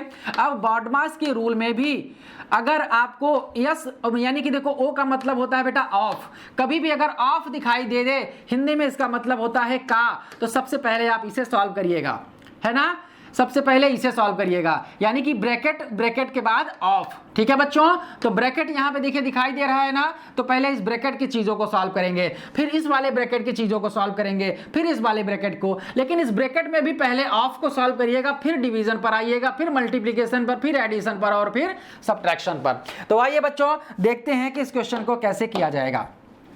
सबसे पहले यहां से हम करेंगे। तो मैं आपको बता देना चाहता हूं जो ऑफ होता है बेटा, ऑफ का मतलब होता है मल्टीप्लाई। ऑफ का मतलब होता है मल्टीप्लाई, यानी कि प्रोडक्ट। तो मल्टीप्लाई अगर होता है इसका मतलब तो ये हो जाएगा 18 डिवाइडेड बाई 2 मल्टीप्लाई बाई 1/4। तो जब आप इसे डिवाइड करेंगे तो 1/2 आएगा। और 18 को अगर हम यहाँ पे डिवाइड के स्थान पे बेटा मल्टीप्लाई कर दें तो 1/2 का ये 2 होता है, ये बात आपको पता है। तो यानी ये 36 आया। तो बेटा इस ब्रैकेट का वैल्यू कितना आ गया, 36 आ गया। आइए यहाँ पे देखते हैं, यहाँ पे देखो बेटा मल्टीप्लाई है, यहाँ पे डिवीजन है, तो पहले हम डिवाइड करेंगे बाद में मल्टीप्लाई करेंगे। तो हम कहेंगे यहाँ पे कि 2/3 है, लिख दीजिए इसको। अब ये डिवाइड को अगर हम मल्टीप्लाई कर दें तो बेटा ये 4/3 हो जाएगा और ये गुणा 5/8 हो जाएगा। अगर आप काटना चाहें इसे तो 4 दूना 8, यहाँ से 8 कैंसिल, यानी 5/9। इसका मान कितना आया बच्चों? 5/9 आया। अब हम इस ब्रैकेट की बात करेंगे। सो यहाँ पे पहले ऑफ आया है तो 3/4 और गुणा में 3/4, पहले हम इसे सॉल्व करेंगे, यानी ये हो जाएगा 9/16। और जब ये 9/16 हो जाएगा तब हम 2/3 के साथ इसे भाग देंगे। तो 3/3, जब ये भाग को बेटा गुणा में बनाओगे तो ये हो जाएगा 2/3 गुणा ये 9/16 हो जाएगा बेटा 16/9, यानी 16 दूना 32, 32/27। इसका वैल्यू कितना आ गया? 32/27। अब देखिए यहाँ पे मल्टीप्लाई है, यहाँ पे भाग है, तो पहले आप भाग को सॉल्व करिए। अब देखिए इसको कैसे करेंगे, आप कहेंगे 36 और यहाँ पे गुणा। अब देखिए 5/9 है, अब यहाँ पे भाग को हम गुणा में कन्वर्ट करेंगे एंड देन यहाँ पे आप 32/27 को लिख सकते हैं 27 कितना बेटा? 32। तो जरा सॉल्व करो यार, 9 त्रिक 27 हो जाएगा, है ना। 4 से काटोगे यहाँ पे 8 आएगा, यहाँ पे 9 आएगा। क्लियर है? अब आप अगर देखें तो 9 पंचे 45, 45 यहाँ होता है 135, 135 डिवाइडेड बाई 8। क्या ऑप्शन में कहीं दिखाई दे रहा है? बिल्कुल नहीं, लेकिन हमारे यहाँ नीचे 8 जरूर दिखाई दे रहा है। इसका मतलब हम इसे मिक्स्ड फ्रैक्शन में बनाएंगे। जब आप मिक्स्ड फ्रैक्शन में बनाएंगे तो ये हो जाएगा 16 सही 7/8, 16 सही 7/8, यानी कि आपका कौन सा आंसर होगा? Second answer. सो इस तरह से आप जो है कभी भी सिंप्लीफिकेशन का क्वेश्चन जब लेंथी तरीके से दिखाई दे तो आराम से थोड़ा सा सॉल्व करिएगा, वरना आसान क्वेश्चन ही जल्दबाजी में गलत होते हैं। ये बात आपको विशेष तौर पे ध्यान देना चाहिए। सो आइए बच्चों बात करते हैं हम अगले क्वेश्चन की, क्वेश्चन नंबर 17। क्वेश्चन नंबर 17 देखिए क्या है।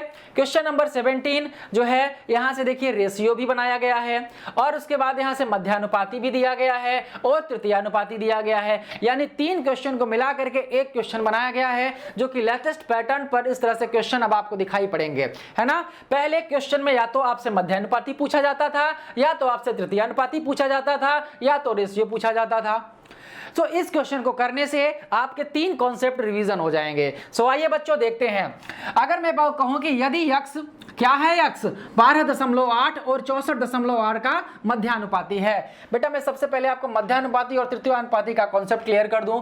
जैसे अगर a, b और c 3 वैल्यू दिए हुए हैं, तो यहां पे हम आपको बता देना चाहते हैं कि b जो होता है वो मध्यानुपाती होता है और जो c होता है वो तृतीयानुपाती होता है। लेकिन अगर हम इसका सही फॉर्मेट बनाएं तो हमेशा आपको इसी तरह से मिलेगा a/b समानुपात, है ना, b/c, b/c। अब आप इसको जो है किस तरह से सॉल्व करोगे? a/b बराबर b/c, यानी कि जो आपका फॉर्मूला मिलेगा बेटा b² = ac मिलेगा। क्रॉस मल्टीप्लाई करोगे आपको पता चलेगा b² = ac। तो यही फॉर्मूला आपको याद होना चाहिए। b² ac में बेटा b जो होता है वो मध्यानुपाती होता है और जो c होता है वो तृतीयानुपाती होता है। इस बात को हमेशा याद रखिएगा। तो आइए अब हम बात करेंगे इस क्वेश्चन पे।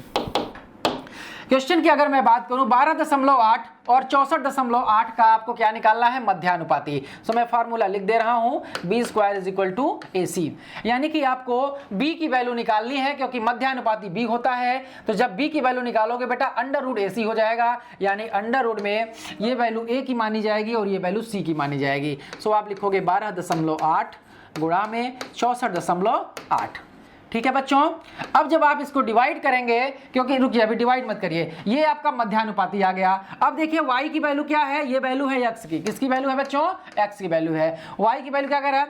38.4 और 57.6 का तृतीयानुपाती पद, यानी c का मान निकालना है। जब c का मान बेटा निकालोगे, यानी y का मान जब आप निकालोगे, ये x का मान है, जब आप y का मान निकालोगे तो c बराबर हो जाएगा b² a, यानी b² यानी b ये हो जाएगा और ये हो जाएगा, a का मान ये, b का मान ये। आप कहेंगे सर 57.6 गुणा में 57.6 और डिवाइड बाई कितना बेटा, डिवाइड बाई आपका हो जाएगा 38.4, डिवाइड बाई आपका हो जाएगा 38.4। सो इस तरह से आप ये y का मान हुआ, ये x का मान हुआ। अब इन्हीं दोनों को देखिए यहाँ पे 2x कर दीजिए और y का मान पता ही है, आप रेशियो निकाल दीजिए, आपका आंसर आएगा। अब क्वेश्चन को कैसे जल्दी से करना है ये चीजें आप देखिए, यहाँ पे पकड़ने की कोशिश करिए। कभी भी स्क्वायर रूट निकालने के लिए गुणा मत किया करो, पहला काम तो यही किया करो। जब आप गुणा नहीं करते हैं तो आपका क्वेश्चन कहीं ना कहीं थोड़ा सा और इजी हो जाता है। अब 128 और 648 इन दोनों को आप किस तरह से समझोगे जरा गौर करिए। 128 होता है बेटा 2 के पावर 7 होगा, है ना, 2 के पावर 7, 2 के पावर 1 से लेके 2 के पावर 12 तक आप हमेशा डिजिट याद रखिए, जिससे कि आपको एग्जाम में काफी हेल्पफुल होगा। तो बेटा 2 के पावर 7 होगा। अब 648 देखो ये 4 से तो कट रहा है या 8 से भी कट रहा है। 8 से अगर काटोगे बेटा तो 8 28 64 और 8 1 यानी कि 81 गुणा 8 हो जाएगा। तो बेटा यहाँ पे 2 के पावर 3 भी बन रहा है और 9 के पावर 2 भी बन रहा है, यानी कि 2 अंकों पे दशमलव है, जब बाहर आएगा तो 1 अंक पे दशमलव हो जाएगा। यानी अगर हम 7 और 3 यहां पावर जोड़ेंगे तो 10 हो जाएगा, ये हो जाएगा 2 के पावर क्या बेटा 5 हो जाएगा, क्योंकि 10 है अगर अंदर तो बाहर कितना होगा 5 होगा। अब देखिए मल्टीप्लाई, अगर हम 648 की बात करें, यहां पे देखिए 9 का स्क्वायर था तो बेटा ये 9 हो जाएगा। बाहर 1 अंक पे अगर दशमलव आएगा तो हम डिवाइड बाई 10 कर देंगे। ये किसका वैल्यू आया, x का। आपको निकालना है 2x, तो यहां पे गुणा कर दो बेटा कितने का 2 का, डिवाइड बाई अब y का मान रख दीजिए। y का मान देखिए यहां से आप इसको सॉल्व कर लीजिए, 1 दशमलव यहां से कटा, 1 दशमलव यहां से कटा। आप इसको डिवाइड करो बेटा, जब आप यहां 4 से डिवाइड करते हो 4 9 36, 4 6 24, 4 से डिवाइड करो बेटा 14 चौका 56 और 4 चौका 16। अब यहां आप डिवाइड करिए जरा 24 से, 24 चौका 96 और 24 छक्का 144 होता है बच्चों। 4 से अगर हम डिवाइड करेंगे तो 4 से डिवाइड करेंगे तो यहां पे जरा डिवाइड कर दीजिए, तो ये आपका आएगा 14.4 आएगा, 14.4 आएगा। क्लियर है बच्चों। अब 14.4 में 6 का गुणा कर दीजिए, 14.4 में 6 का गुणा कर दीजिए और दशमलव को हटा करके नीचे 10 कर दीजिए। 10 से 10 कटा बेटा। अब यहां से आप काटिए, 2 से काटेंगे तो ये 3 हो जाएगा। अब यहां पे देखिए 2 के पावर 5 है, 2 के पावर 5 का मतलब होता है बेटा 32। तो जरा यहां से आप काटने की कोशिश करिए, 8 से काटिए, 8 चौका में 32 होगा, 8 से काटेंगे 8 1 का 8, 8 28 64। फिर 2 से काटिए, आप 2 से काटेंगे तो 2 दूना 4 और यहां से काटेंगे 2 9 18, है ना बच्चों। सो अब यहां से करेंगे 9 से 9 कटेगा, 9 से 9 कटेगा, है ना बच्चों। तो ऊपर क्या बचा 2 बचा, नीचे क्या बचा 3 बचा, यानी कि 2 रेशियो क्या आएगा आंसर बेटा 3 आएगा। 2 रेशियो 3 आपका पहला आंसर होगा। हम जानबूझ करके क्वेश्चन आपको जो है आराम से समझाने की कोशिश कर रहे हैं, क्योंकि हमारा मकसद ये नहीं है कि हम आपको क्वेश्चन जल्द से जल्द खत्म करें। हमारा मकसद ये है कि हम जब क्वेश्चन को सॉल्व करें तो आप उससे कुछ सीख पाएं। जब आप हमारे वीडियो से कुछ सीखेंगे नहीं तो आपका टाइम, आप जो हमें यहाँ समय दे रहे हैं उसका कोई मतलब नहीं है। तो बेहतर तरीके से बेटा सीखने का प्रयास करो, जो हमारा मोटिव है, जिसलिए हमने इतना मेहनत करके पूरे PDF बनाए हैं, क्वेश्चन अरेंज किया है। सो उसका लाभ आपको आपके एग्जाम में जरूर मिले। सो आइए हम बात करेंगे अगले क्वेश्चन पे, क्वेश्चन नंबर 19। सो जब भी हम बेटा बात करेंगे क्वेश्चन नंबर 19 की, सो क्वेश्चन नंबर 19 देखिए क्या कह रहा है। कह रहा है, ये देखिए वर्क एंड टाइम का क्वेश्चन है। ए एक निश्चित कार्य को 40 दिनों में पूरा कर सकता है। बी जो है ए से 25% अधिक कुशल है। सी बी से 28% अधिक कुशल है। एक साथ वे 5 दिनों तक काम करते हैं। अकेले बी द्वारा शेष कार्य को कितने दिनों में पूरा किया जा सकता है। सो इस क्वेश्चन को करने का सबसे आसान तरीका मैं आपको बता रहा हूं बेटा, ए बी सी लिख लिया करिए और ये देखिए कि ए का कंपेयर किससे कराया जा रहा है। ए का कंपेयर देखिए, बी ए से 25% अधिक कुशल है, यानी अगर ए 100 हो जाए तो बी की वैल्यू क्या हो जाएगी बच्चा 125 हो जाएगी।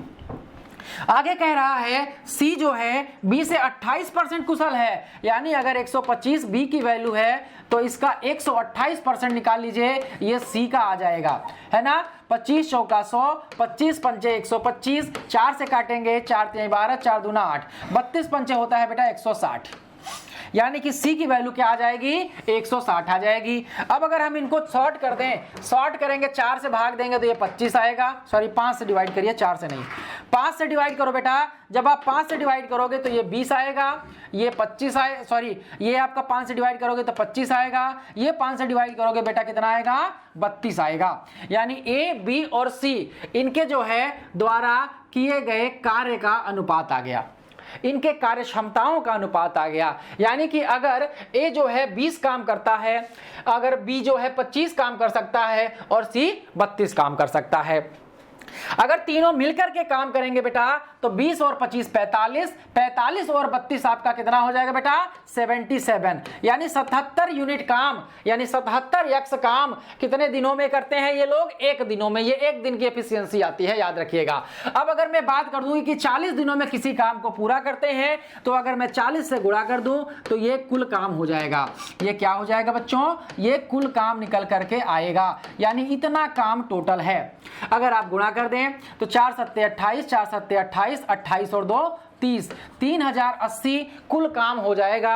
अब कह रहा है एक साथ वे 5 दिनों तक काम करते हैं। 1 मिनट रुको बच्चा, रुको, एक चीज यहां पे थोड़ा सा ध्यान दे लो।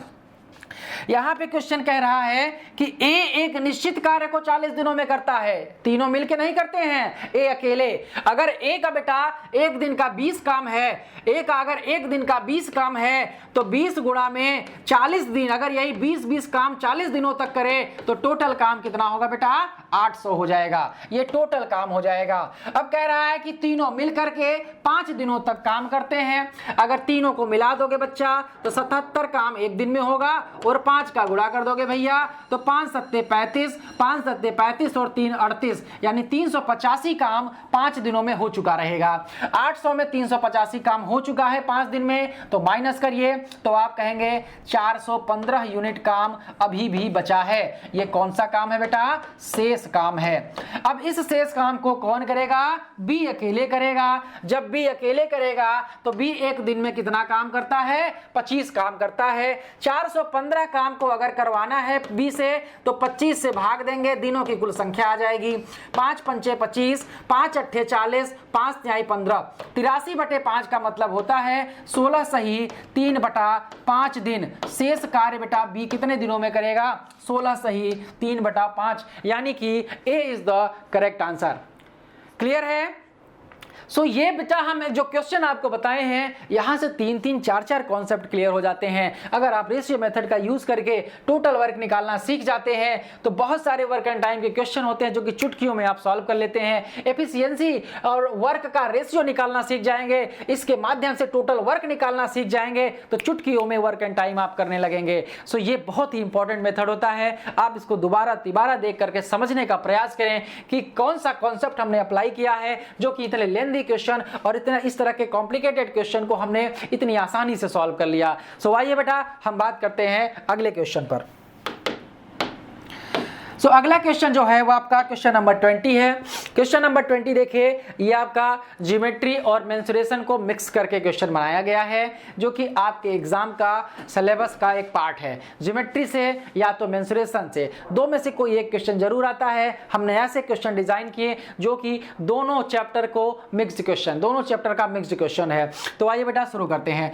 एक समबाहु त्रिभुज एबीसी में एडी बीसी पर लंब है। तो चलो समबाहु त्रिभुज बना लेते हैं यार। समबाहु त्रिभुज जब हम बनाएंगे तो इसकी तीनों भुजाएं बराबर हो जाएंगी। अगर हम यहां से लंब बना लें, मान लीजिए ये ए हो जाए और ये बी हो जाए और ये सी हो जाए। अगर ये डी हो जाएगा तो ये लंब हो जाएगा। तो सबसे पहली बात मैं आपको बता दूं, यहां से जो एडी होगा वो ऊंचाई का काम करेगा और इसकी ऊंचाई होती है बेटा भुजा करड़ी में 3/2। भुजा करड़ी में 3/2, तो एडी का मान हो जाएगा भुजा करड़ी में 3/2। आगे कह रहा है एडी बराबर 4, यहां पे देखिए कह रहा है जहां डी बीसी पर स्थित है, तो हमने यहां पे बना दिया। आगे कह रहा है एडी 4 करड़ी में 3 सेंटीमीटर। अगर एडी का मान 4 करड़ी में 3 सेंटीमीटर हो तो परिमाप बताना है, यानी कि इसके बराबर हम लिख सकते हैं 4 करड़ी में 3। करड़ी में 3 से करड़ी में 3 कैंसिल होगा। ए का मान निकालना है बेटा, तो ए का मान निकालने के लिए 2 का गुणा 4 में करेंगे 8 सेंटीमीटर आएगा। जब ए का मान आ गया तो परिमाप होता है 3a, यानी कि 3 × 8 बराबर 24 सेंटीमीटर। इस सवाल का जो सही उत्तर आएगा वो आएगा 24 सेंटीमीटर, यानी ए ऑप्शन पूरी तरह से सही होगा।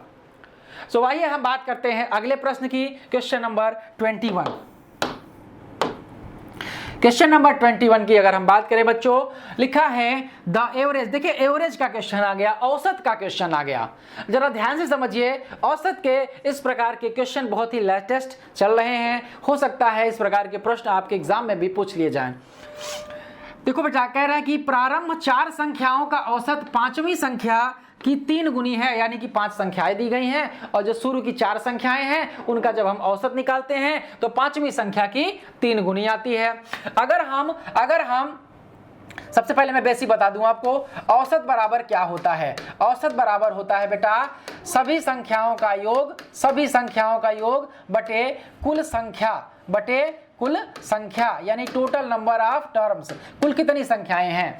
यानी कि अगर मैं 5वीं संख्या को मान लूं कि माना 5वीं संख्या x है, कौन सा नंबर बेटा, ये हम मान ले रहे हैं 5th नंबर। कौन सा नंबर बेटा, 5th नंबर को हम क्या मान रहे हैं, x मान रहे हैं। यानी कि अगर x का हम 3 गुना कर दें तो ये 4 संख्याओं का औसत हो जाएगा, 4 संख्याओं का औसत हो जाएगा। लेकिन हम अगर चारों संख्याओं का योगफल निकालना चाहें तो चारों संख्याओं का योगफल निकालने के लिए कुल संख्या का गुणा करेंगे औसत से। तो ये अगर औसत है तो 4 संख्याओं का औसत है, 4 से गुणा कर दें तो ये 4 संख्याओं का योग हो गया। कितने संख्याओं का, 4 संख्याओं का। अगर हम 5वीं संख्या को भी इसमें जोड़ दें तो ये 5 संख्याओं का औसत हो गया। यानी कि जितनी भी संख्याएं हैं सभी का योगफल हो जाएगा 3 चौक 12, 12 और 1 13, यानी 13x जो है 5 संख्याओं का योगफल आ गया। अब देखिए, यदि सभी 5 संख्याओं का औसत है 85.8, अगर ये योगफल है तो हम यहाँ पे 13x में 5 का भाग दे देंगे तो औसत निकल आएगा, जो कि दिया है 85 कितना बेटा 8।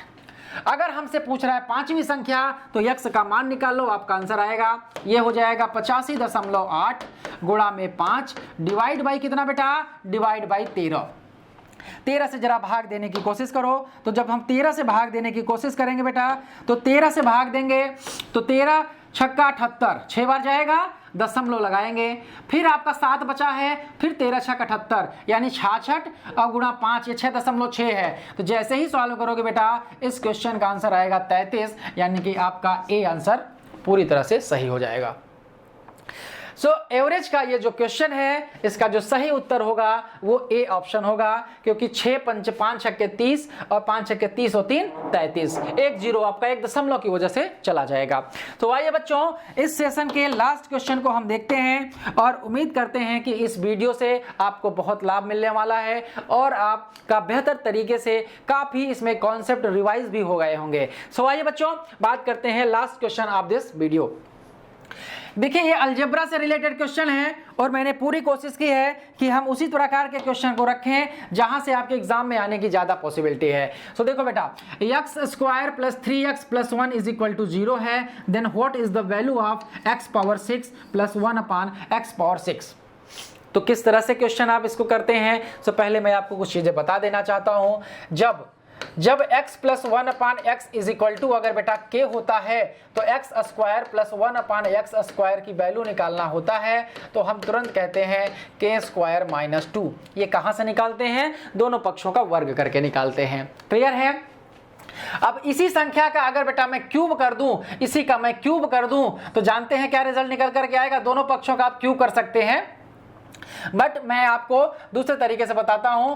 अगर बेटा x plus 1 upon x is equal to k है, अगर मैं यहाँ पे क्यूब का जो है फॉर्मेट अप्लाई करना चाहूं यानी x cube plus 1 upon x cube निकालना चाहूं तो ये होगा बेटा cube k cube minus 3k। क्या होगा बेटा, ये k क्यूब माइनस 3k होगा। इस बात का ध्यान दें।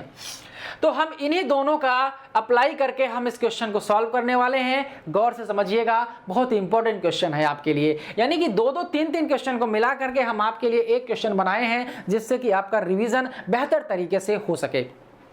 चलिए आगे देखते हैं। बेटा इस बात को ध्यान दीजिए, फार्मूला ध्यान रखिएगा, है ना। तो आइए हम यहीं से सॉल्व करने की कोशिश करते हैं। अगर इनमें हम दोनों पक्षों में x से भाग दे दें, दोनों पक्षों में x से भाग दे दें, यहां भी x से भाग दे रहे हैं और यहां भी, तो बेटा ये 0 हो जाएगा और ये वैल्यू आपकी हो जाएगी x।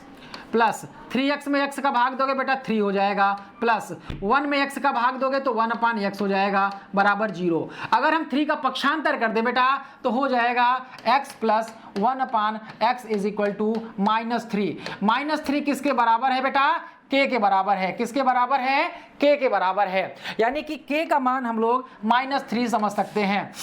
अब अगर हम आपसे ये कह दें कि हम पहले यहां पर आएंगे, यानी कि x square plus 1/x square पर आएंगे, तो जब हम x square plus 1/x square पर आ रहे हैं तो जरा गौर से देखिए बच्चों, ये हो जाएगा k स्क्वायर -2, यानी -3 का स्क्वायर करोगे तो 9 आएगा, 9 में से 2 माइनस करोगे बेटा कितना आएगा? 7 आएगा।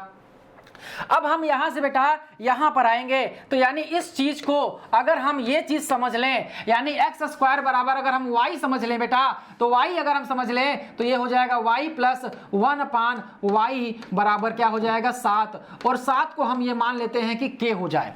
तो बेटा जब हम क्यूब का फॉर्मेट अप्लाई करेंगे तो ये हो जाएगा y cube plus 1/y cube, ध्यान दीजिएगा, इज इक्वल टू, अब ये क्या फार्मूला है? k क्यूब माइनस 3k, तो k यानी कि 7 का क्यूब करोगे बेटा तो 343 आएगा, माइनस 3 गुणा में 7 करोगे, यानी 343 में 21 माइनस करोगे तो 322 आपका करेक्ट उत्तर होगा, जो कि 322 यहां पर आएगा।